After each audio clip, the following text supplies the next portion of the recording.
Salut à toi, c'est Sarah de Business Passion Cuisine. Si tu es nouveau sur ma chaîne, je précise que j'aide les passionnés de cuisine à monter leur business autour de la cuisine, autour de leur passion, à travers différentes vidéos, conseils et astuces totalement gratuitement pour les aider à vivre de leur passion pour la cuisine. Et si tu m'écoutes aujourd'hui, c'est que tu es peut-être aussi passionné par la cuisine. Donc je t'invite à t'abonner à ma chaîne pour ne rien rater de mes prochaines vidéos. Alors dans cette vidéo, j'ai choisi de te parler de ces vérités que tout le monde devrait savoir concernant les business en ligne. La première vérité, c'est que tu n'es pas obligé de gagner de l'argent immédiatement pour réussir dans ton activité. Lancer un business en ligne n'est vraiment pas donné à tout le monde et donc comme tout démarrage d'activité, ça peut être plus compliqué ou plus lent que ce qu'on aurait imaginé. Tu vas bien évidemment générer des revenus petit à petit grâce à ton activité, mais tu ne vas pas dès la première semaine générer les revenus que tu aurais espéré. Ceci dit, ça ne signifie pas que tu ne tiens pas à un concept intéressant. Il faut simplement un petit peu de patience pour arriver à générer des revenus corrects et surtout à générer un revenu stable grâce à ton activité en ligne. La machine se met en route, elle se met en route lentement mais sûrement, donc vraiment aucune inquiétude là-dessus. Deuxième vérité importante à savoir, c'est que le service client et l'expérience client sont des éléments essentiels d'un business en ligne. On constate malheureusement encore aujourd'hui que certains entrepreneurs n'ont aucune considération pour les avis clients, n'ont aucune considération des retours clients et de ce qui peut traduire l'insatisfaction d'un client. Le souci, c'est que si tu ne tiens pas compte de ces éléments-là, tu te mets à dos naturellement ta communauté, ton client ne reviendra pas et ne commandera pas à nouveau chez toi. Et en plus, comme tu le sais, un client satisfait aura un peu de mal à en parler autour de lui. Par contre, un client pas content va s'empresser d'en parler à 10 personnes autour de lui. Donc c'est très important de comprendre pourquoi ton client n'est pas satisfait de la prestation en apportant par exemple une compensation, en apportant une remise sur un autre produit et ça te permettra justement aussi de comprendre ce que le client attend et d'avoir un retour, justement un retour d'expérience client te permettra d'améliorer peut-être tes produits ou d'améliorer ton service client. Et j'ajouterai même un mot concernant ce point, c'est qu'aujourd'hui, il devient vraiment très facile de ruiner la e-réputation d'un professionnel sur Internet. Il suffit simplement de poster un avis négatif sur les réseaux et puis ces avis seront naturellement partagés et repartagés. Donc c'est vraiment une ressource importante que de faire attention au service client et à l'expérience client.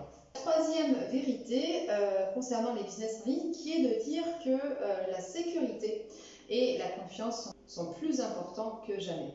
On est sur des business en ligne, donc des business sur Internet et donc on se doit de respecter un maximum les données que nous communiquent nos clients et nos prospects, de manière à les rassurer au maximum quant à l'utilisation de ces données. Donc indiquer sur son site internet, indiquer sur ces différents supports, sur ces différents contenus que nous n'utiliserons pas les données de nos clients à des fins autres que ceux pour lesquels elles nous ont été communiquées, c'est très important et très rassurant pour notre audience.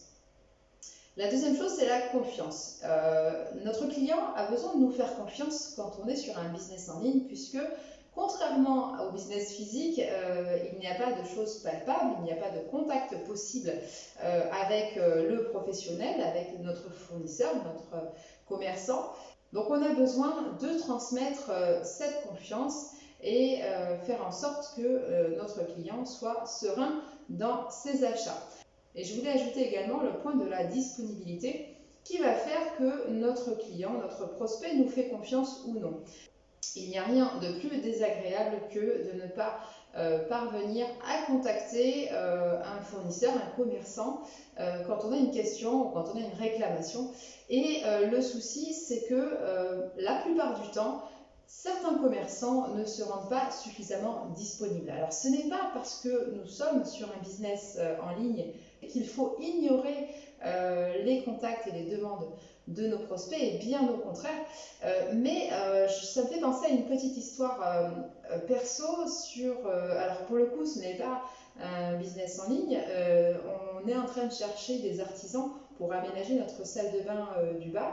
Et on a contacté plusieurs artisans, plusieurs maîtres d'œuvre, architectes, etc. Alors je comprends que le contexte est un peu particulier, que ces corps de métier sont sollicités dans tous les sens et qu'ils n'ont malheureusement pas suffisamment le temps de traiter les nouveaux projets. Ceci dit, personnellement, si j'ai contacté un artisan et que je sais qu'il doit me recontacter dans les 2 semaines, par exemple, pour fixer un rendez-vous, et que je n'ai pas son retour dans les 2 semaines comme convenu, et bien moi ça me refroidit. Je ne sais pas pour vous, mais personnellement ça me refroidit et je n'ai pas confiance en cet artisan. Donc c'est vraiment à considérer dans plusieurs secteurs d'activité et encore plus dans le business en ligne, puisque comme je vous l'ai précisé, on n'est pas sur des business physiques, on n'est pas sur quelque chose de palpable. Il y a également tellement d'activités douteuses sur Internet que le client, le prospect, est en droit de se poser des questions et en droit de se méfier. Ensuite, 4e vérité concernant le business en ligne, c'est l'importance de l'utilisation des données que tu récoltes et surtout l'importance de l'analyse de ces données. Alors, il est évident que lorsque tu lances une activité, dans les débuts, tu vas être occupé à bien d'autres tâches pour lancer ton business et pour le rendre suffisamment stable. Par contre, ce que tu vas devoir faire par la suite, c'est accorder une importance à la récupération et surtout à l'analyse de ces données que tu récupères concernant tes prospects et concernant tes clients.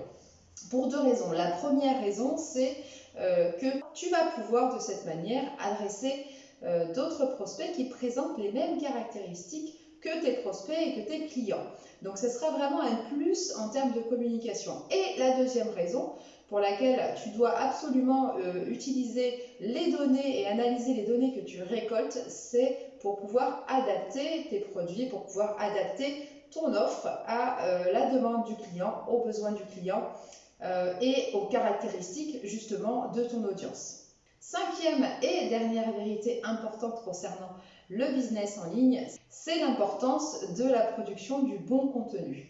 Alors aujourd'hui, on est confronté, nous, chers internautes, je m'inclus également là-dedans, à un espèce de syndrome de voyeurisme qui fait qu'on va consulter des pages sur Facebook ou des profils sur Facebook ou des chaînes YouTube parce qu'on a besoin de s'alimenter de la vie privée des internautes, de la vie privée des professionnels qui, par leur métier, s'exposent sur les réseaux. Ça amène donc une réponse naturelle de ces professionnels qui est de fournir du contenu qui sort un petit peu du contexte de leur métier. Il n'y a rien de mal à enrober un petit peu, alimenter ces réseaux, alimenter YouTube, Facebook d'un contenu, on va dire, différent de notre activité de base, mais il faut quand même quelque part maintenir un lien, même indirect, même totalement implicite avec son activité. Et c'est le conseil que moi je peux donner aujourd'hui sur la production de contenu, tout simplement parce que même si on alimente quelque part le syndrome de voyeurisme et on alimente le besoin de voyeurisme des internautes, eh bien ces internautes sont quand même venus chercher une info spécifique.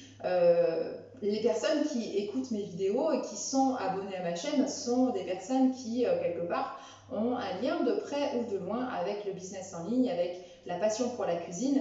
Et en aucun cas, je ne peux sortir trop de ce contexte-là dans le contenu que je diffuse.